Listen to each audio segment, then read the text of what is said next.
Hey there, listeners. If you enjoy listening to the Everything Weather podcast, make sure to subscribe and leave a review.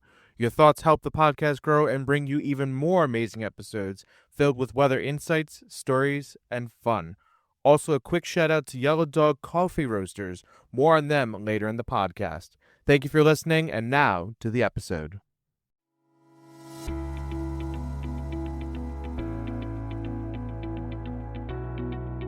Hello and welcome to the Everything Weather podcast, where we talk with people about the weather world, explore and discuss everything weather, and have a little fun along the way. I'm your host, Kyle David, and today on the podcast, we're excited to have Dr. Megan Linkin. Dr. Linkin is the Senior Vice President at Swiss Re Corporate Solutions, focusing on developing and selling parametric natural catastrophe risk insurance for commercial clients. Hi, Dr. Linkin, and welcome to the podcast. Hi, Kyle. Thanks so much for having me. Absolutely. Before we get into a little bit about what you do at Swiss Re and talk about your weather story, I've got our first fun game for you. We've got lightning round. We got a mix of weather, non-weather related questions. We're going to try to tackle them in about under 2 minutes. With that said, are you ready? All right, let's do it. All right, we've got the hypothetical clock going. First question, spring mornings or fall evenings? Ooh, spring mornings. What's your favorite severe weather event to cover or talk about? Hurricanes. Do you have a favorite quote? Yes, that I read not long before I started at Swiss Re back in 2008, which is to whom much is given, much is expected. It's a good quote there. Best snack during weather watching? Best snack during weather? Cheez-Its. Cheez-Its, okay. Now I'll ask you another follow-up question. Best drink during weather watching? Depends on how bad the weather's going to be. Either seltzer or if it's getting really bad, beer or wine. Beer and wine, okay. For weather watching, I like that. Best piece of advice you've ever received? Best piece of advice I have ever received. Oh, that's a tough one. I'm trying to think. You know what? It's probably from my grandfather, who told me once, if you have something, you don't have to flaunt it. People will be able to tell by the way that you carry yourself. You don't have to have an ego. You don't have to be overwhelmingly obnoxious or trying to prove yourself all the time. In a way, almost be humble. Exactly. Be humble, because if you have certain qualities, if you have certain characteristics, your strengths will come through with how you comport yourself. And you don't have to overcompensate for a characteristic that you wish you have, since it will just be evident to people. Your grandfather's very wise. I like that. He was a wise man. Freezing rain or heavy snow? What's the worst to forecast? Freezing rain. Coffee shop or brewery? Close, but I'll say brewery. How close would you say? I'd say it's like 51 brewery, 49 coffee shop. Love a good coffee shop and love a good brewery. Favorite brewery? This is a quick add-on. Probably Cape May Brewing Company in Cape May, New Jersey, with Five Dimes in Westwood, New Jersey being a very close second. Shout out to some local places. If you're a New Jerseyan, you got some good places to check out. Yes, you do. Best season to study the weather? Probably, being that I am from New Jersey, am in New Jersey, I'm going to say winter, and forecasting the nor'easters and the rain snow line and where that 540 line falls and the vorticity max. So winter is probably the most fun season to forecast and watch the weather. But I mean, summer weather here, in my opinion, is the best. Some weather is supreme, and that rain snow line, boy, that makes the difference in snow events here in the I-95 corridor, the New York, the Philly metro area. Now, city skyline or countryside views? City skyline. I lived in New York for 8 years. So would you say that's your favorite skyline? Yes, without question. Do you prefer clear air or stormy skies for your flights? Clear air. I mean, there's the occasional person that's like, oh, I like a good storm to fly into. So I mean, I gotta guess ask. you don't know when you're going to hit clear air turbulence, but I mean, I'd prefer not to have takeoff and landing be an adventure. Fair enough. You don't want to be Hurricane Hunter flying into storms? No, thank you. All right, one more for you. Favorite superhero movie? If Probably the original X-Men from, like, what was that, 1999, 2000, 2001, like, way back in the day when Hugh Jackman made his Wolverine debut. So there's three of those, I think, in total of that series, right? Which one would you say is your favorite? The first, The first one? definitely. All right. And I'm a big Patrick Stewart fan, so seeing him as Professor X, Yep, and Ian you know, McKellen, I think, was Magneto. Magneto. Yeah, My God, the two playing together. They're friends in real life, so seeing them play enemies in a movie, that was awesome to see that. that was a great movie. And from a comic book side, there's a lot of good stuff to pick out from there as well. All right, well, that is the last lightning round question, and let's get into a little bit more about you, Dr. Lincoln. Everybody have on the podcast to ask them to tell me about their weather story. We in the industry say weather story to talk about the day's weather, but here we talk about it, your personal experiences with the weather. So, Dr. Lincoln, tell me, what is your weather story? What got you interested in everything weather? Sure. So, like I mentioned earlier during our lightning round, I grew up in New Jersey. And from the time I was very young, my family has had a house at the New Jersey shore. And I remember watching kind of hurricanes churn up the ocean. And then in the summer of 1992, when I was 9, Hurricane Andrew was making landfall in Florida. And I was just completely and totally fascinated by it. I was fascinated by the idea that there was nothing that could be done about it. There was nothing that could be done to stop it. It was just going to do what it was going to do. At that point, I decided that I wanted to help and try to help make a difference and forecast the weather, specifically hurricanes. So I stuck with that throughout middle school, high school. I went to Rutgers, and as I was majoring in meteorology, I realized I didn't really want to locate to Miami and try to get a job at the NHC. But what I really enjoyed was teaching. I did some upperclassmen TAing. We worked all really well together my class year in a group studying for exams and teaching each other the concepts, and I found I really enjoyed teaching. So I decided to go to graduate school, and after I graduated from Rutgers, I was accepted to the University of Maryland, where I went and I got my master's and my PhD. And as I was finishing my dissertation, I realized that while I liked teaching, that wasn't what the major research universities focused on and what the tenure track positions focused on. That focused more on the ability to secure research grants and to secure funding and to constantly be running different research projects, and teaching, while not unimportant, did take on a secondary importance. So I decided that I and wasn't really enthralled with the idea necessarily of moving somewhere for 2 years for a postdoc and then relocating again and then relocating again. So I thought, all right, I'll do one of two things. I will either stay in Washington, D.C. and look for a job in policy, or I thought I'll move back to, having grown up in central New Jersey, I'll move back to the New York area and I'll focus on finance or trying to get a job in, like, the weather derivative arena. And I graduated from the University of Maryland. I got my PhD in 2008, so not long after An Inconvenient Truth came out, a few years after Katrina had made landfall along New Orleans. So climate policy was a focus. I really just threw my resume up on a bunch of websites and was approached by a headhunter who was looking to fill a role at a reinsurance company. And they were looking for somebody to work on the scientific research and development team at a reinsurer that would study and figure out how to statistically model natural catastrophes. And she found my resume and she asked if I would be interested in applying for the role. The role was with Swiss Re in Armonk, New York, and while not quite working in Manhattan, was close enough. So I applied and I got the job, and I've been in the insurance industry ever since. And I've actually been at Swiss Re ever since, but for a very short 1 year period where I went and worked for Allianz. Interesting. So, just to clarify, you have experience in meteorology, but now you're working for an insurance company. What was that transition like, transitioning from something strictly weather based to something that's a little more not so directly weather related, more related to insurance in your case?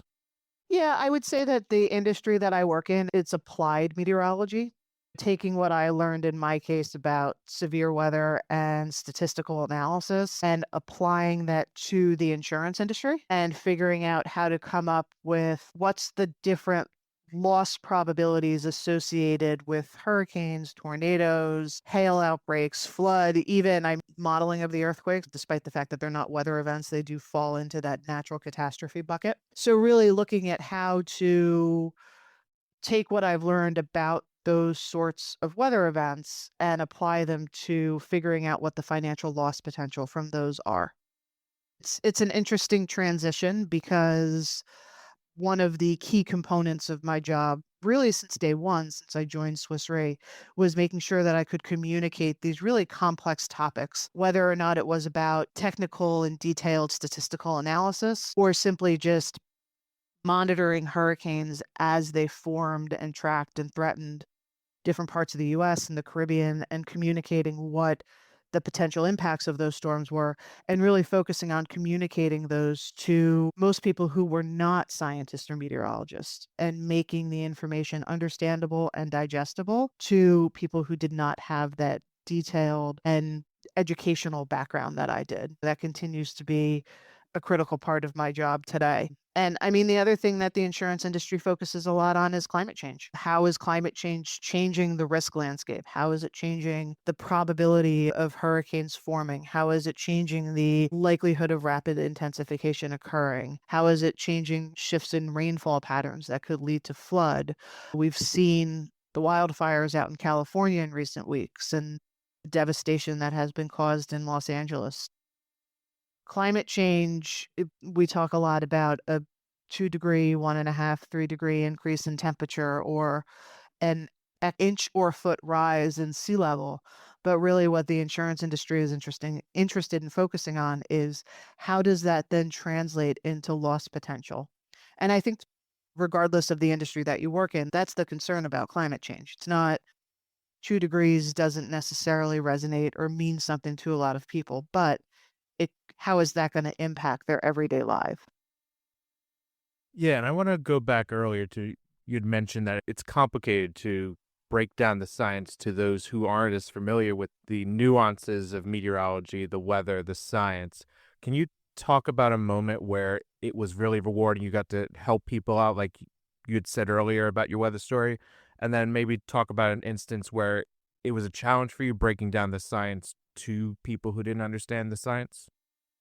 Yeah, if I think back to when it has been really most rewarding is probably in particular in the space that I work in, which I know we're gonna go into in a little more detail as we get further into our conversation. But just to give a very high level summary, parametric natural catastrophe insurance pays out not on the actual loss that's incurred by the insured, but on the intensity of the underlying event that causes that loss.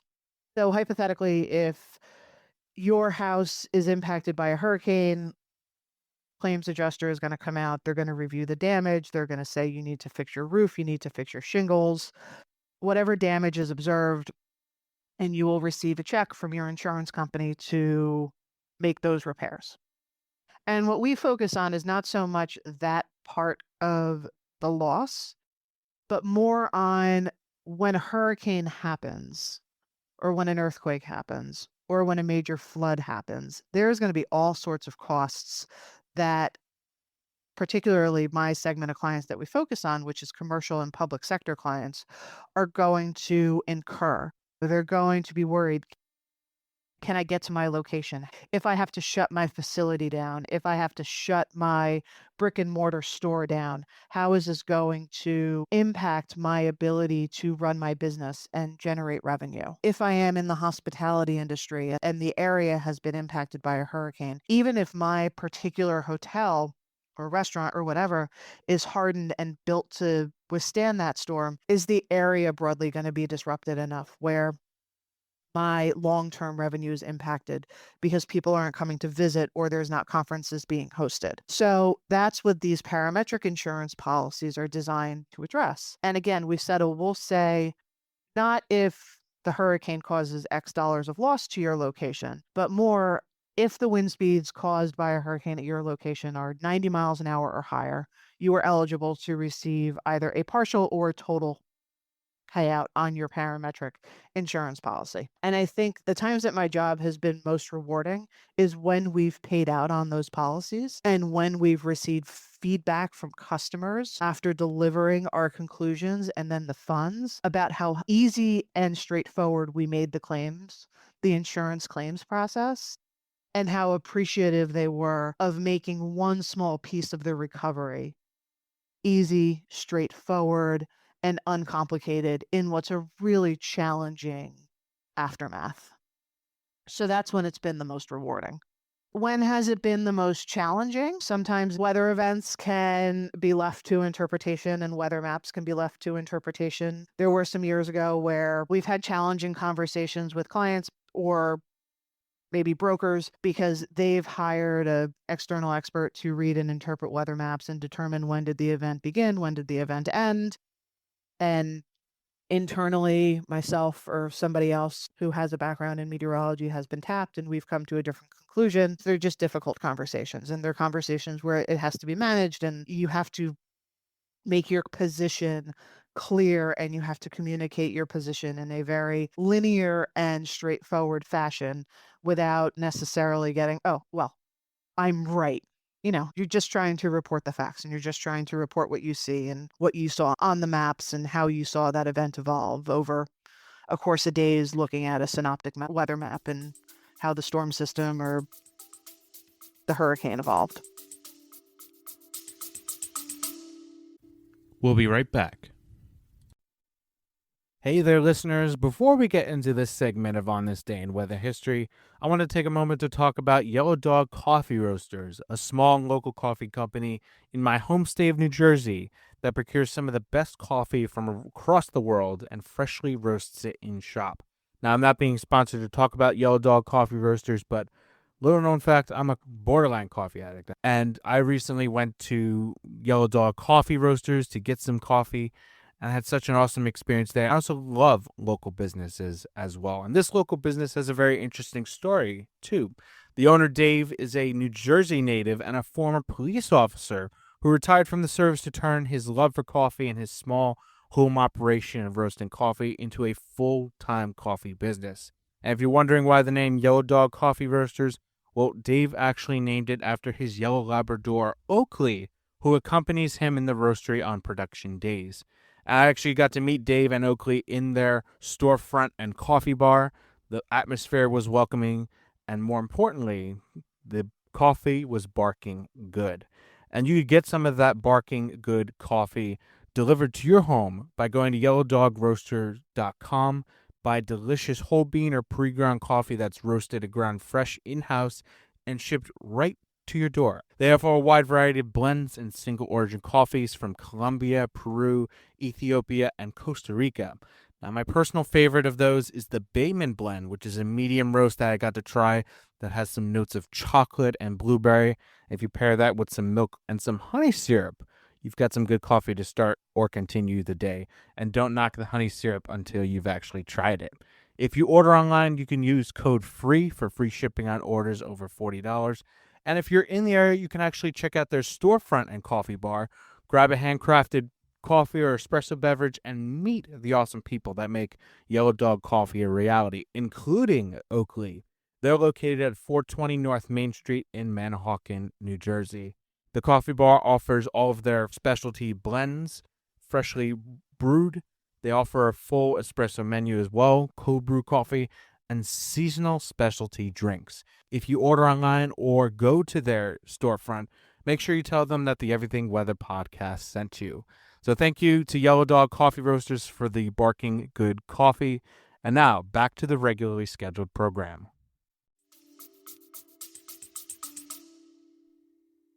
And you touched upon earlier that the clients may have gotten an external source to interpret those weather maps. So I wanted to ask you, what is the value of having an in-house meteorologist for companies like Swiss Re, where you're focusing on insurance and finances?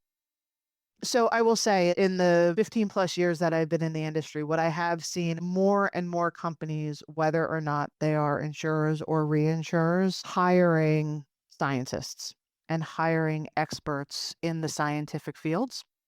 But the reinsurers did it first. And why is that?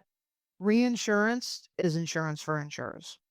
So a direct insurer will issue a bunch of policies to homeowners, to commercial entities, to autos. And on a one off basis, if one or two of those individual risks, what we would call them, a house is impacted because there's a plumbing problem and a pipe bursts, or somebody is in a car accident, that's going to be within an insurer's ability to meet their claims burden, which means paying their claims, and cover the risk as outlined in the terms and conditions in the insurance policy. But where the reinsurance industry comes in is when there can be a large number of those claims at once. When there can be a large number of homes affected, when there can be a large number of commercial entities affected, when there can be a large number of automobiles affected, or all three of them affected.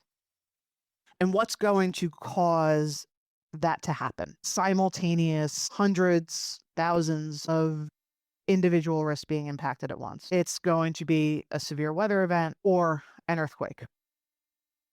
So insurers will buy insurance from reinsurers to protect losses from those sorts of events. And because that's really what the reinsurance industry has been focused on for so long, that's why there was the earlier adoption, probably by the reinsurers, of hiring experts in meteorology, seismology, hydrology, engineers, wind engineers, civil engineers, seismic engineers. But again, as climate change has moved towards the forefront, as the frequency and severity of extreme weather events appears to be increasing, there's just been an industry-wide shift, I think, to internalizing that expertise. Interesting. And touching upon a little bit about reinsurance and insurance and diving a little bit more about what Swiss Re does and talking a little bit about the clientele and stuff you work with. Talk about some of the weather events that you have had to cover and work with during your time at Swiss Re and like some of the clients that have been impacted by these weather events. I've been working at Swiss Re since 2008, and I remember my first summer at Swiss Re was the hurricane season that featured Hurricane Gustav and Hurricane Ike, and particularly Hurricane Ike was obviously very damaging to the Houston area. And I mean, really, ever since I've had involvement in every major U.S. catastrophe that has occurred. Hurricane Irene back in 2011, Hurricane Sandy, obviously in 2012, was a huge event. And then we had that lull from 2012 to 2017, and Harvey, Irma, Maria, Michael, and Florence in 2018, Orion in 2019. Obviously, the big 2020 hurricane season with Laura, Delta, Zeta, and I think there were 13 named storms that made landfall in the US that year, 12 or 13. There was a lot. 2021 Hurricane Ida, 2022 Hurricane Ian was a huge event for the insurance industry. And then in 23 there was Idalia, and then recently obviously Helene and Milton. Well, that touches on hurricanes. Obviously, we've been involved in large hailstorms and tornado outbreaks. I remember the 2013 Moore tornado, the second EF5 that went through Moore. Obviously, 2011 had the Joplin tornado, the Birmingham tornado. 2011 was a really significant tornado-related lost year because of both the frequency with which those events track through or near more developed areas, and then it was a very active tornado season that year. So I've been involved in recovery, assessing the impact of all of those events.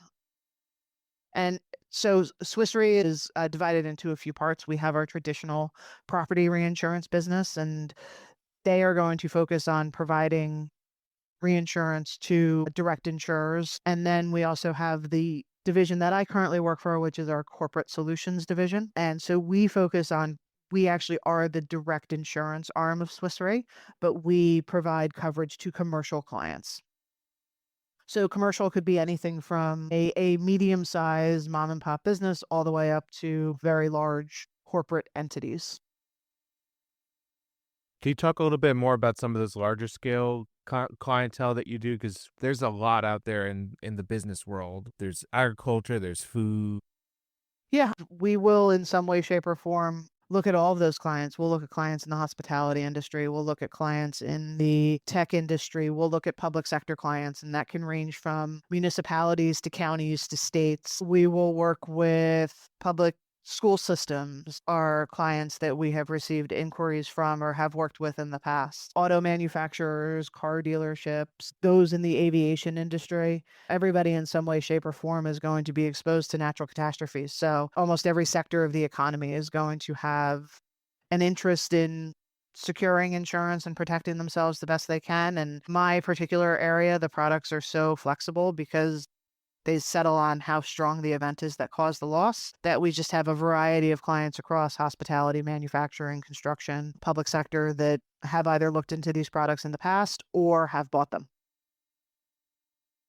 Interesting. And there are some obviously sectors of business that very directly correlate to the weather, but there may be some that are not so obvious. Can you share about one connection between the weather and a certain client of yours that surprised you the most? And how has that changed your viewpoint on insuring these different companies for natural disasters and weather events?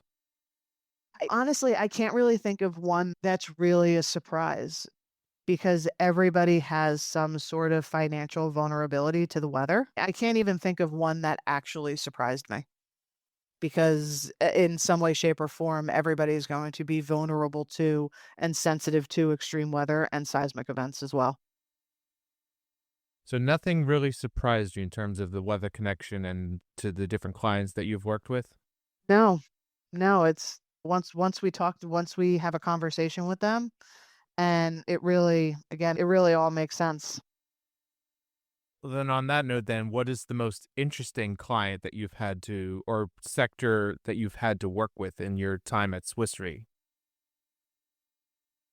I spent 7 years on our public sector team. So our Swiss Re was one of the first, actually, I believe the first reinsurance company to carve out and dedicate a team that solely was focused on the needs of the public sector and on developing insurance products to address the needs of the public sector. And I think that as I worked on that team and as I was working with more and more insureds or potential insureds, you realize just how stretched thin the governments are after these events and how much they are relied upon to help make communities and citizens whole again.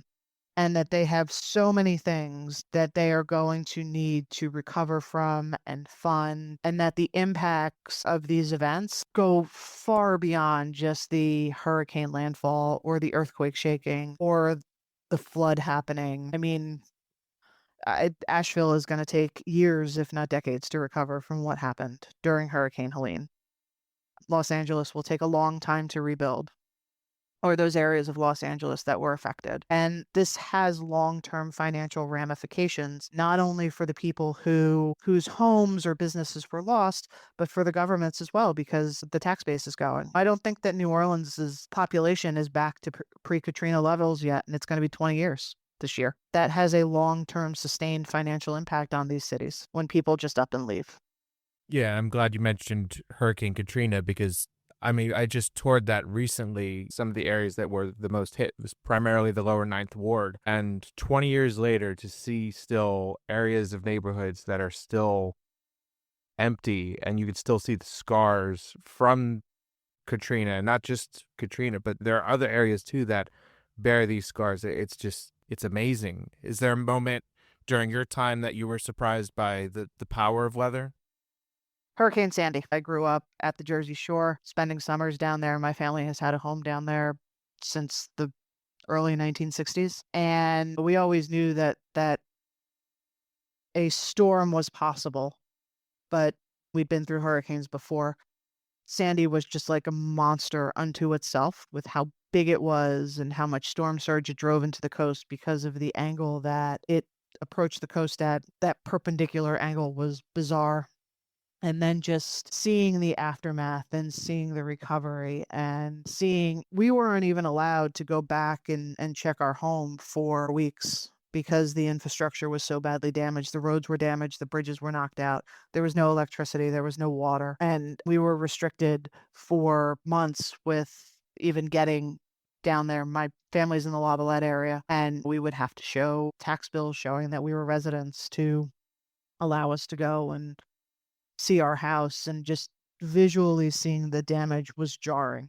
Seeing an area that I love so much destroyed was jarring, it was upsetting, and even now, 14 years later, there's still homes that are being rebuilt. There are still lots that remain undeveloped and have been empty since Sandy happened. Time moves on, the world continues to spin, but the recovery from a hurricane isn't days to weeks, it is months to years to decades. And I was here for Hurricane Sandy as well, although be it I was 12 at the time. So that kind of sparked my interest even more into the weather, but just seeing the impacts. My grandparents live in Long Beach Island, so I know what you mean by the devastation at the shore. And I'm curious, because for me, that changed my entire outlook on the weather, and that got me even more interested into the weather. How did that change your view of the weather and how you view the weather in your current job? I think that it made me realize that I would say more broadly to the questions about climate change. There's obviously always talk about that some areas could become unlivable and that there might need to be large scale relocations of communities and of homes and of populations.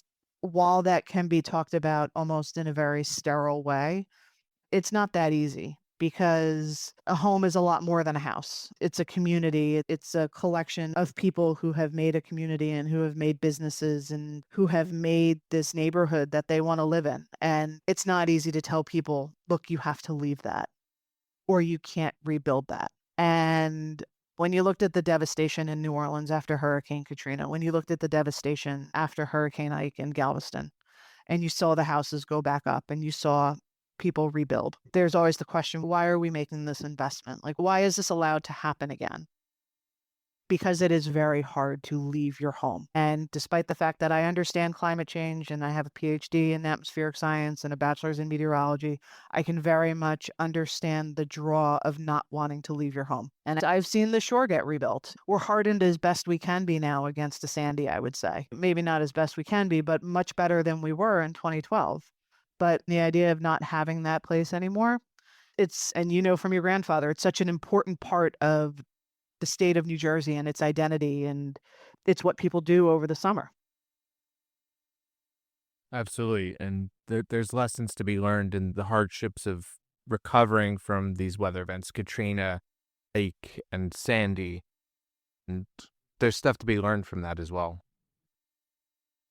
And before we go to our break, to end it on a light note, what's a fun weather event that you've had to work with lately? I'm sure the New Orleans snow, as of recording this, has been a hot thing. Yeah, that's been super interesting. Obviously, watching the snow in Houston, New Orleans, and then the panhandle of Florida, which I believe is a fun fact. I heard on the news the other day that New Orleans has received more snow than Central Park this year. And we recently had a storm up here and actually a twofer bunch of storms. One hit North Jersey, one hit South Jersey. It's always fun to like watch snow.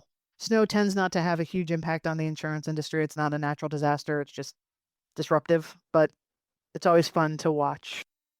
Yeah, and to go back to the New Orleans snow, seeing that, because I was there a couple weeks ago as of recording this, and to see like Bourbon Street, the Canal Street, all covered with snow, that's weird.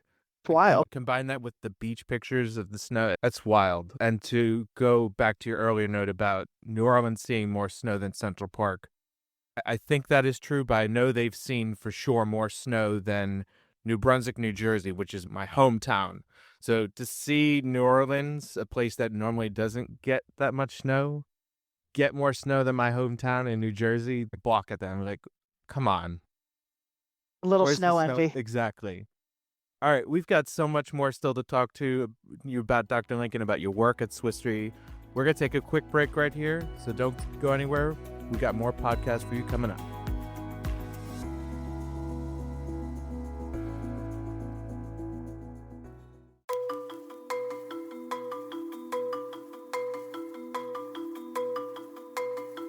On this day in weather history, we return to the February 2021 North American cold wave. Beginning the month of February 2021, a wavy and active jet stream is set up for multiple systems to sweep across the globe, including over North America. This, combined with a weakened polar vortex, allowed bitterly frigid air to dip south with the right conditions. And those right conditions came together on February 6th, when an Arctic front swept across the eastern and central United States. Several additional systems would reinforce the Arctic winds from the north, as well as bring heavy snow and ice accumulations for much of the country. The aggressive cold air would be in place for several weeks across the central United States. Temperatures across the Gulf Coast of the United States fell as much as 25 to 30 degrees below normal. And with the cold air reaching so far south, many places broke several low-temperature records for intensity and duration of days below freezing. The record freeze put enormous strain on power infrastructures across the south-central United States, particularly in the state of Texas. The record freeze also froze networks of pipes across the state. Between the loss of power from millions and burst pipes, at least 210 people were killed directly or indirectly by the severe cold, and led to damages in the billions for Texas alone. Across the United States, Mexico, and Canada, the cold wave resulted in the lives of more than 330 people being lost, and damages in excess of $27 billion. The cold wave was the longest and most intense cold wave in the state of Texas's recorded history. The cold wave is also the costliest winter storm for the United States, more than doubling the inflation-adjusted damages from the March 1993 storm of the century.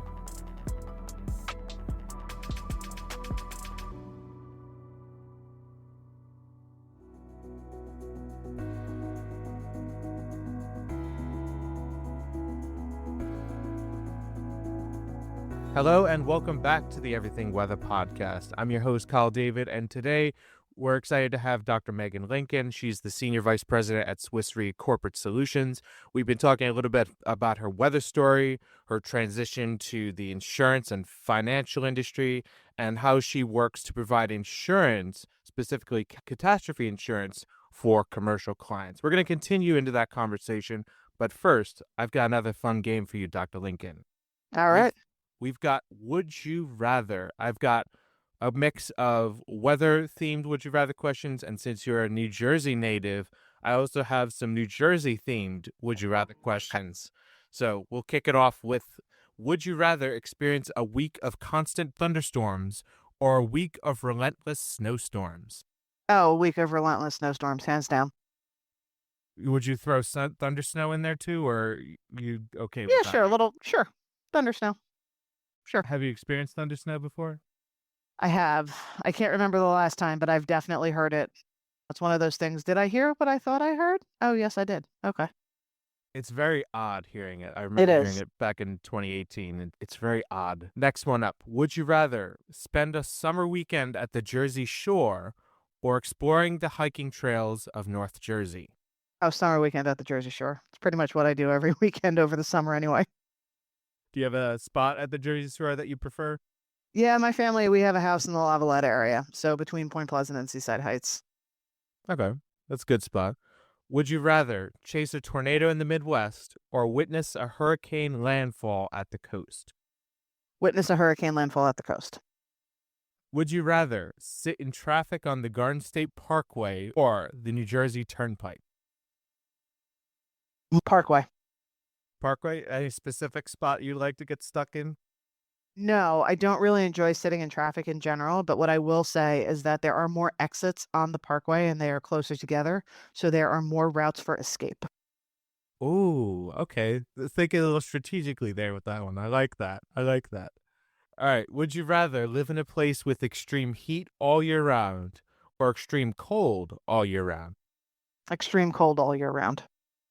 Okay, interesting. I had a guest earlier on say extreme heat because they thought you can stay inside with air conditioning and just stay inside. Although I guess you could say the same for extreme cold. You could just stay inside. And there's so many layers you could put on, right? Exactly. You are somewhat limited with how much you can take off and still like function in polite society.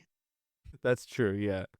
Would you rather eat only pork roll or tail hand, depending on where you are, or pizza for the rest of your life? That's a tough one. I think I'm going to say pizza because you can mix up the toppings.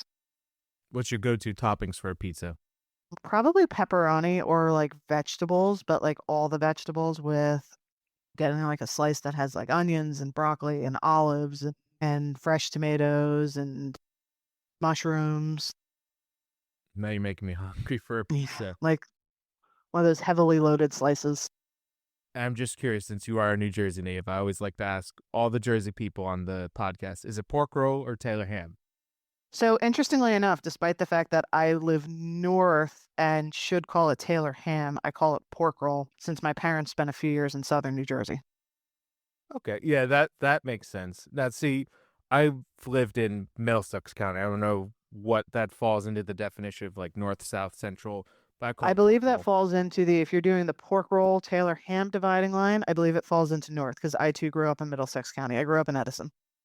Oh, okay, not that far from my area then, in New Brunswick. And for those who are not from New Jersey and wondering what we're talking about, you got to look it up, and it's a debate in New Jersey for sure. Long ongoing debate. That in Central Jersey too. All right, next up, would you rather predict the weather accurately 10 days in advance, but not know tomorrow's weather, or know tomorrow's weather perfectly to the dot, but never know more than a day ahead what the weather's going to be like? Oh, I think be able to predict the weather accurately 10 days out and not know exactly what tomorrow's weather is going to be. Okay, that's interesting. All right, next up, would you rather watch a Devils hockey game or a Giants football game live? I'm a huge football fan. Probably in any other year, I would say watch the Giants play, but given how badly this season went, maybe I'd rather watch the Devils play. So curious, are you a Giants fan? I am, yes. Man, seeing that this past season, I feel bad for you guys, but I I'm feel a bad. I feel bad too. I'm a Ravens fan, but we got our disappointment too with the I'm sorry about your recent loss. yeah. I got one more weather one for you. Would you rather be caught outside during a hailstorm or a blizzard? Probably a blizzard because if hail gets big enough, it can hurt. Fair point. Okay. And one more New Jersey one for you. Would you rather visit Cape May during the winter or Atlantic City during a heat wave? Oh, Cape May during the winter. Okay. I'm not too familiar with Cape May. What's the winter like down there? Do you know? Cape May is at the same latitude as Washington, D.C., so it tends to be a little warmer, although they did just get snow recently. And as a fun fact, I actually have a second home in Cape May. My husband and I own a condo down there, and we rent it over the summer. So we actually spend quite a bit of time down there during the winter and enjoying the quaint Victorian mansions when they're covered in snow and enjoying the Christmas decorations in the area. I've heard a lot about the architecture. What did somebody described to me like gingerbread houses, I think? Or Yes, yes, and it is decorated very cutely for Christmas. The town really goes all out. I'm gonna have to go down there now for Christmas. Highly recommend. All right, so that wraps up our fun game of Would You Rather.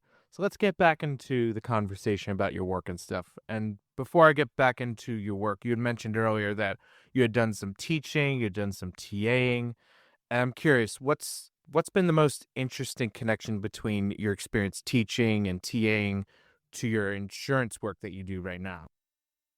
I think it all goes back to the communication aspect. So when I was an undergrad, I did TAing weather, climate, and environmental design. I don't know if that is still on the syllabus or class list at Rutgers. And then when I was in graduate school, I TA'd like the undergrad meteorology 101 course. And then actually I taught a semester remotely at Brooklyn College, the same meteorology 101 course that was just a few years ago. And generally, the students that are taking these classes are doing it to fulfill, are not meteorology majors. They're not necessarily even science majors. They're doing it to fulfill a scientific requirement. So you need to focus on making these somewhat complicated concepts understandable and digestible.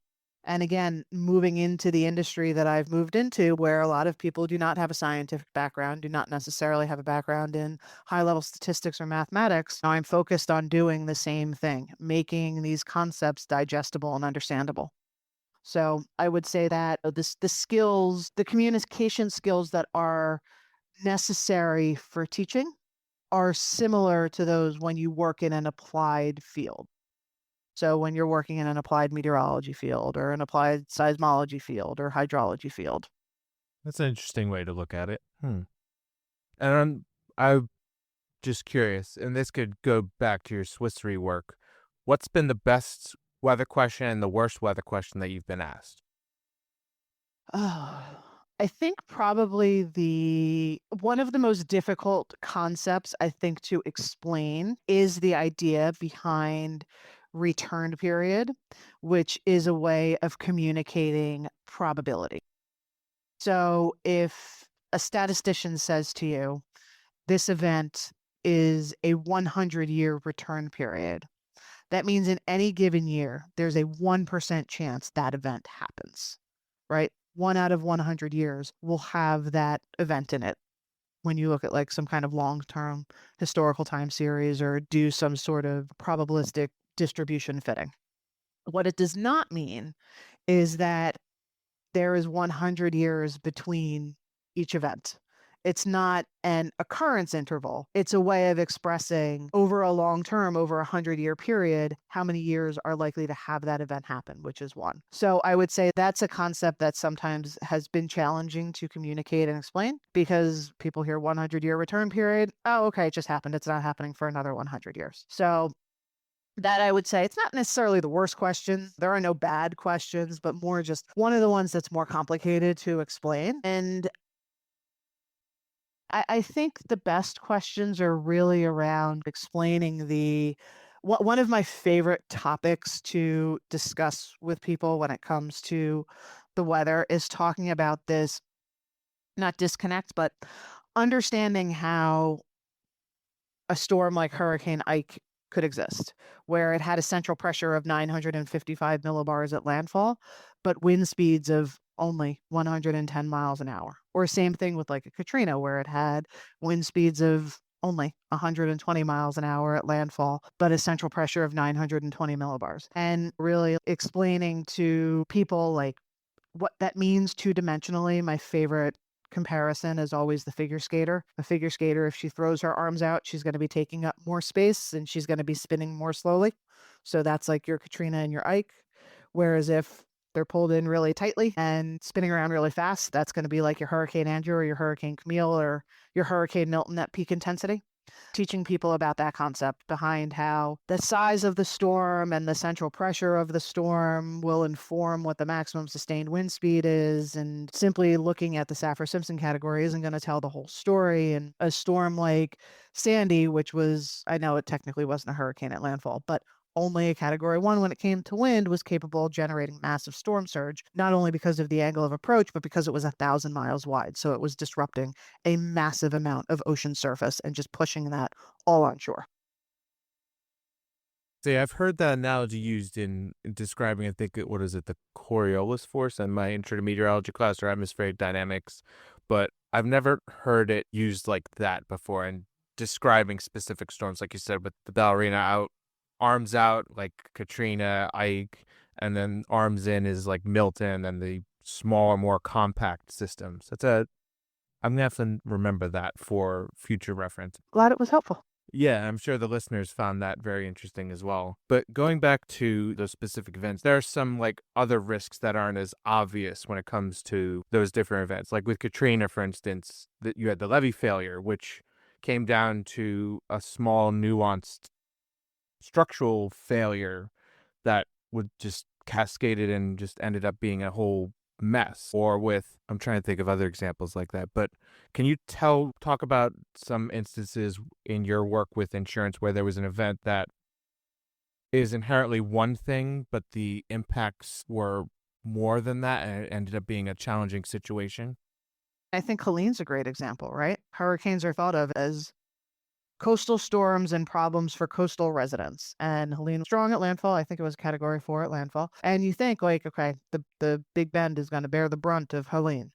Well, it became a story for Asheville, North Carolina. And I think that there's hurricanes and mostly hurricanes talking about in this context, their impacts can spread really far inland. And obviously, it was the direction of that Helene was moving in and the impact of the topography that just led to this absolute and utter rainfall disaster that, and subsequent flash flooding disaster that happened there. So I think that the message is that hurricanes are not really just coastal storms. Depending on where they're making landfall and where they can ultimately go, they can have really devastating inland impacts as well.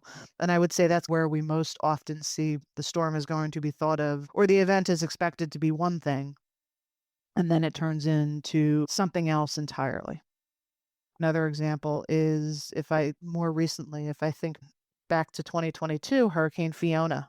Hurricane Fiona like pulled a Sandy a little bit, where as it got further north, it underwent extratropical transition, but really deepened explosively. And I think it made landfall in Halifax with a central pressure of like 931 millibars or something like that.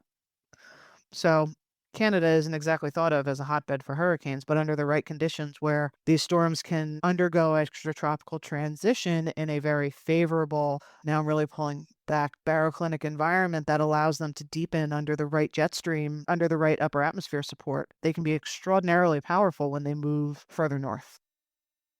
It expands out as it goes further north and it becomes a bigger problem. Definitely. Now I want to talk a little bit more about your work specifically within Swiss Re and how you connect meteorology and natural events to the insurance industry. And both of those industries are a lot on their own. So I'm curious, how do you balance the science, innovating, practicality with insurance, finances, and business? How do you balance all of that? So I think for us, it's really about focusing on what's our end goal, and it's delivering for our clients, and it's delivering insurance solutions that address their concerns and that can help better protect them against hurricanes, against floods, against earthquakes, and that can help make them financially whole as quick as possible after the bad thing happens. So I would say that that's really our focus. And when we have that sort of focus, that allows us to marry the science and the financial world together quite well. Swiss Re's mission statement is we make the world more resilient. And that really is our end goal. It's to provide our clients with the best insurance products possible and to allow them to, when the event happens, to make sure that we respond in a timely fashion and get them the funds that they are due to help jumpstart their recovery efforts. And can you share a moment where your work, either whether it be a project or a part of a project, that exceeded expectations and helped companies, people, community recover faster, like you said?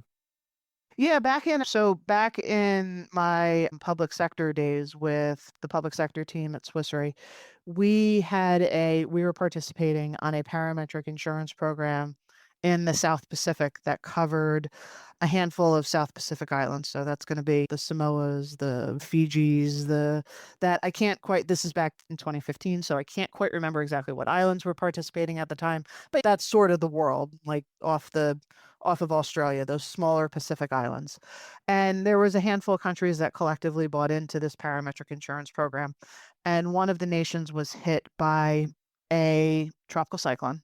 And I won't say hurricane because technically hurricanes are Atlantic and East Pacific and Central Pacific, but hit by a tropical cyclone. And under the terms and conditions of their insurance policy, they were eligible for a recovery. And so we went through the claims process, we made the claims payment and got them the money. I think we got it. We got it out the door within 14 days, which I mean, some insurance claims will take much longer to settle. So we were able to get it out the door relatively quickly. And a few weeks later, my former manager forwarded me an email that he had received from somebody who I think they were either working in like a church or religious institution or were working for a charity that was maybe based in the church. Long story short, they wrote this really nice email about how their organization was among the recipients of these funds that were paid out as part of this insurance program. And they really appreciated the money that they got because it really helped them deliver on their recovery efforts and really allowed them to help the citizens that they were assisting recover from this tropical cyclone.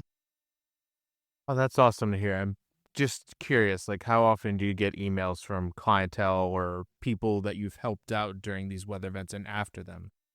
Yeah, we probably have, if I think off the top of my head, about 6 to 8 clients who have had claims since 2020 who have been happy with the process, happy with the results, and have actually given us a public claims testimonial. Oh, that's awesome. Now, Yeah, that's always it's always nice to hear and always nice to see that they're happy with the end result. Yeah, absolutely, because that's the end of the day your job, making sure that they can get back on their feet. And I'm curious, since you had mentioned the payout that the church received, or the organization within the church got to get themselves back on their feet. I'm curious, who determines the thresholds for these insurance payouts, and how much does get paid out for these events to different organizations? Yeah, so it's very much driven mostly by conversations between us, the insurance brokers, and the clients. And we've looked at programs that are as where the amount that is requested is $1 million or $2 million. And then we've looked at programs where the amount requested is up to $100 million. And it's really going to depend on how much budget they have. It's going to depend on what their overall exposure is to such an event, how much financially, physically can they possibly do they possibly think they might lose? What's going to be their financial burden? So it really runs the gamut. And we've seen clients opt to cover everything from moderately disruptive to catastrophic events. Some clients will say, we feel as though we can retain these kind of moderately disruptive events, but a catastrophic event would truly be devastating for us. So that's what we want the cover for. And it really depends on the client, what's the client's appetite, what the client wants to do, and how they want to design their insurance program. Interesting. So it's more tailored to the client's needs and Yeah. what the weather's like for there. And that's really the great thing about these products. The parametric insurance products that we work on is we can really work closely with the insured slash client and their broker to adjust it accordingly to make sure that it will pay out for the sorts of events that they want. Maybe if they only want truly catastrophic cover, they're going to say, look, until the wind speeds reaches 110 miles an hour at my locations, I'm good. Whereas others, if maybe they're a little more vulnerable to winds, they say, once the winds start to reach 75, 80, that's when I start to feel the financial impact of a hurricane, and that's when I'm going to start to need money. And again, we offer similar products for earthquake and hail. Some folks will say, only when the ground shakes really severely am I going to want to pay out. Others, it's moderate shaking can cause disruptions to my operations. And again, on the hail side, it's some insureds are, depending on what their underlying assets are, going to need even medium-sized hailstones can be damaging. Others, they're pretty hardened against hail and they only want larger hailstones. Interesting. And on that note, because you mentioned it earlier a little bit too about your work with earthquakes specifically and a little bit with hailstorms, what insights from your work with that has surprised you the most? I think on the earthquake side, for me, it's a constant learning because I'm not a seismologist. I don't have a background studying earthquake. So, really working with the team that I joined when I came to Swiss Re, the seismologist on that team, to understand like just how earthquakes work. I thought originally, for example, when I started, I thought that, okay, like an earthquake happens, there's an epicenter and the shaking just like radiates out almost like a pond ripple, right? Like equidistantly from the epicenter of the earthquake. And then I learned over time that no, earthquakes are really more than a point. Like they can cause a pretty large fissure and a big fault rupture. And depending on how the fault ruptures, that's going to really depend on how severe the shaking is. And it's not uniform, it's not homogeneous. It can look very different for different earthquakes, even if they're, for example, the exact same magnitude.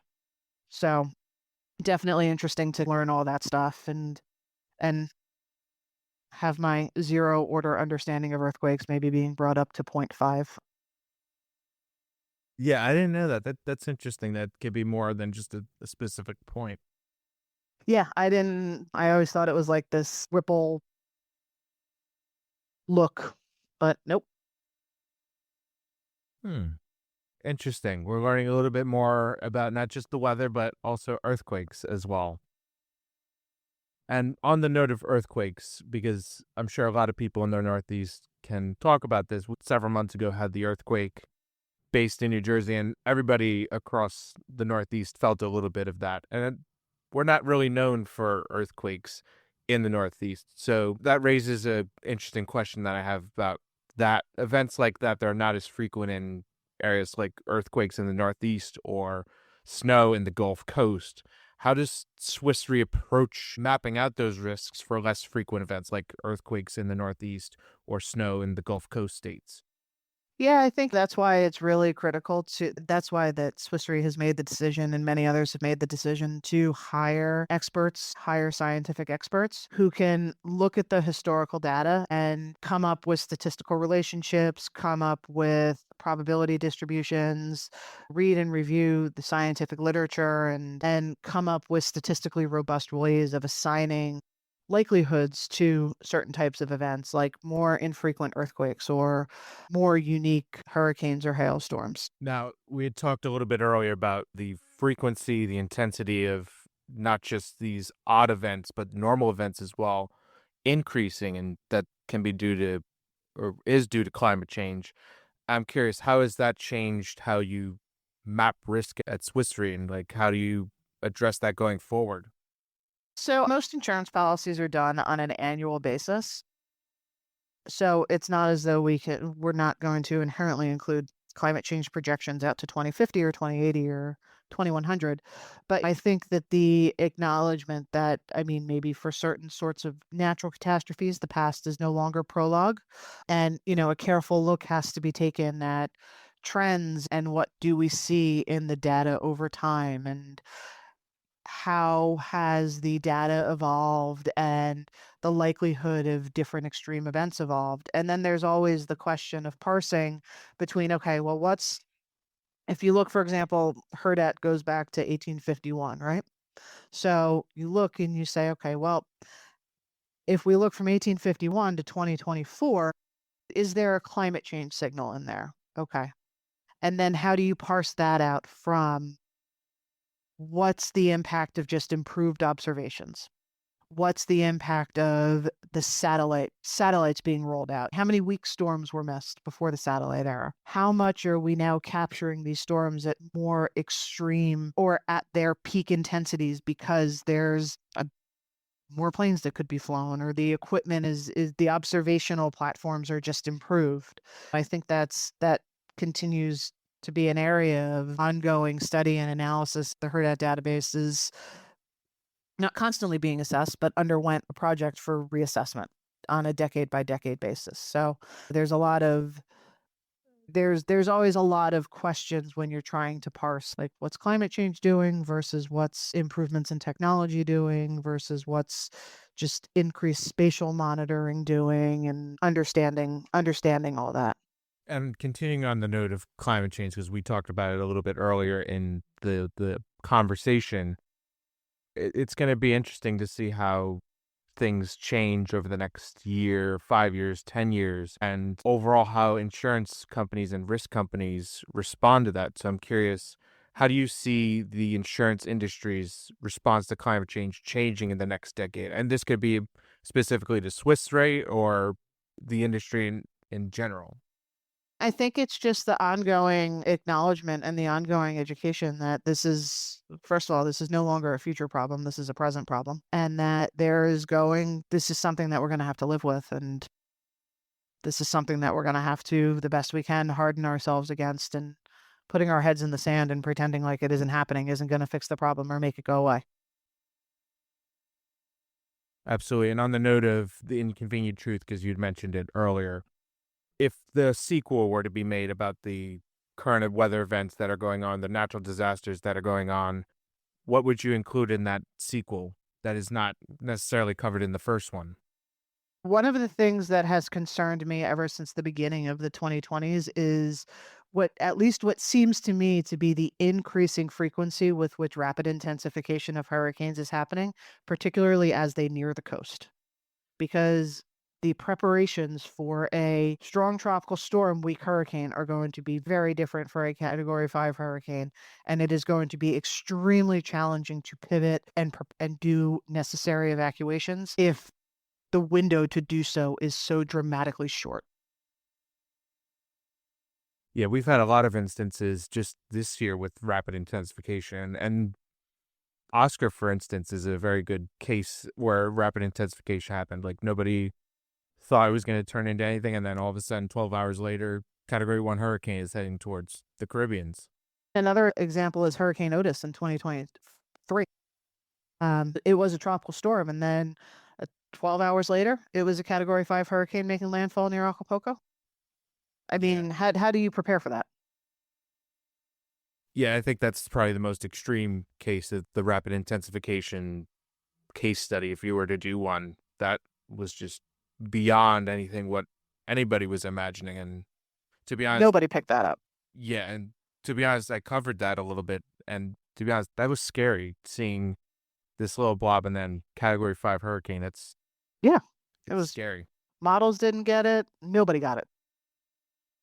And on the note of models, I got to ask, because the AI conversation has been very hot as of late, especially with the weather world, with forecasting, modeling. What role do you see AI playing in the future of weather modeling and even more specifically with your work, catastrophe modeling? To be honest, I have no idea yet. I'm not sure. I know it's a hot topic. I know that we're not gonna get away from AI, but I have absolutely no idea. I can't even. That's fair. And to be honest, I admire you being honest because not a lot of people know what's going to happen with AI and how machine learning and all that gets incorporated into weather forecasting. Some don't know it. I don't know either. So the fact that you're being honest about it, I commend you for that. Yeah, who knows? I also feel like the technology is just growing in leaps and bounds these days that it's hard to even know what it's gonna be capable of in a few years, let alone a few months. Hopefully, it doesn't turn into a 2001 Space Odyssey future where Fingers HAL crossed. becomes omnipotent and ejects us out of the space airlock or whatever. But it's a little scary. But on a lighter note, looking back at your career, your experiences, what's been the most important thing that you've learned from your experience in the weather world and your transition to insurance? I would say take chances.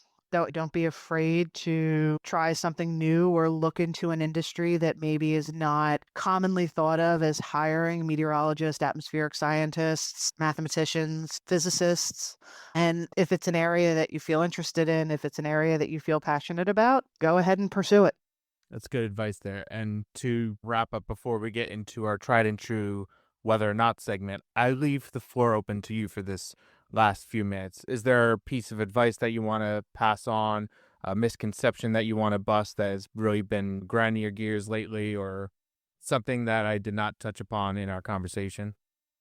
Yeah, I think that there's maybe like a perception that working in the insurance industry is boring. And I can safely say, after being here 15 plus years, it is most definitely not. Every day is certainly not the same. Every day is certainly not just doing the same thing over and over again. It's a really interesting and fascinating way to make a living. And it's also an industry that, because it always has to think about how risk evolves rather, it's always at the forefront of a lot of issues. So obviously weather, extreme weather and climate change, but even topics like cyber, AI, the insurance industry is going to be thinking about all present and emerging risks. So if you're interested in these sorts of fields, the insurance industry can be a great industry in which to make a career. And that goes not just for the people listening to the podcast that are interested in the weather, but anybody else out there in the world figuring Mhm. they want to do in these uncertain times, I will call it. So, for sure, definitely. With that said, that's the end of the interview, but not the end of the podcast episode. We've got our weather or game. So, we've got a mix of weather theme, non weather theme trivia questions based on your interests, and we'll see how it goes. With that said, are you ready? All right. Yeah, I'm ready. All right.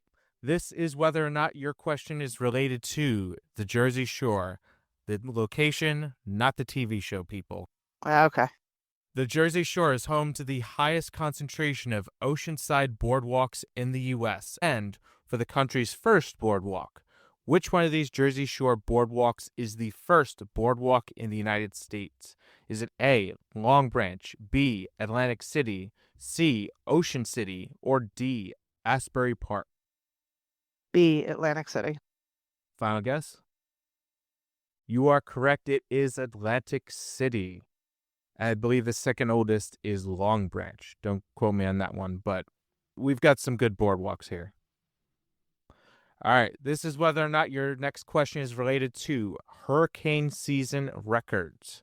The 2024 Atlantic hurricane season broke multiple long and short-standing records for the Atlantic Basin.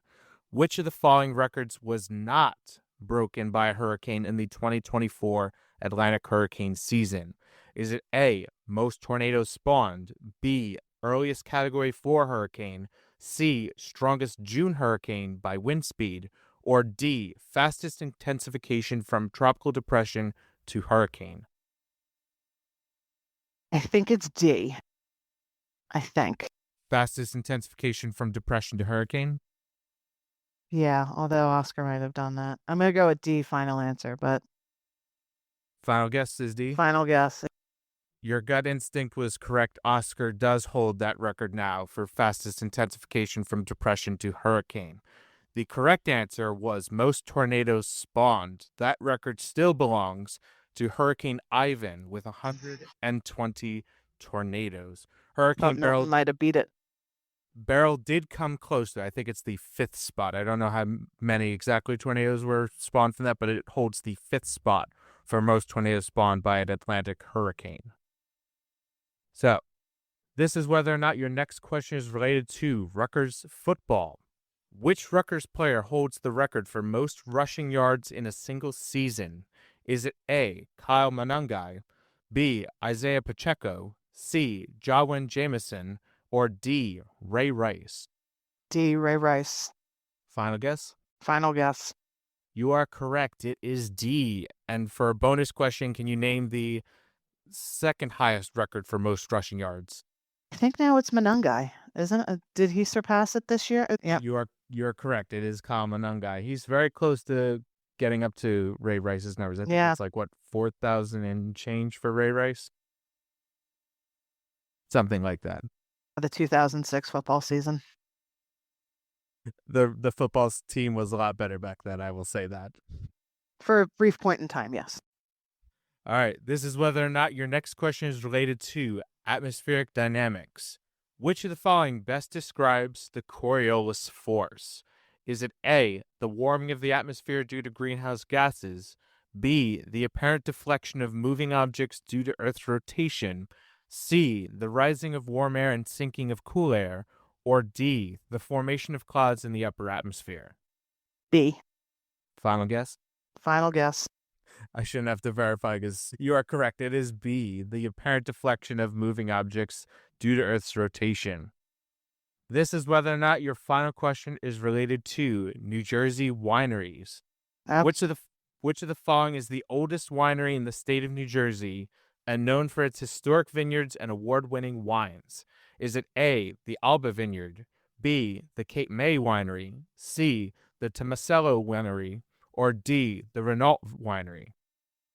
That's a tough one. I think it's Renault. I think it's D. Final guess is Renault Winery? Final guess.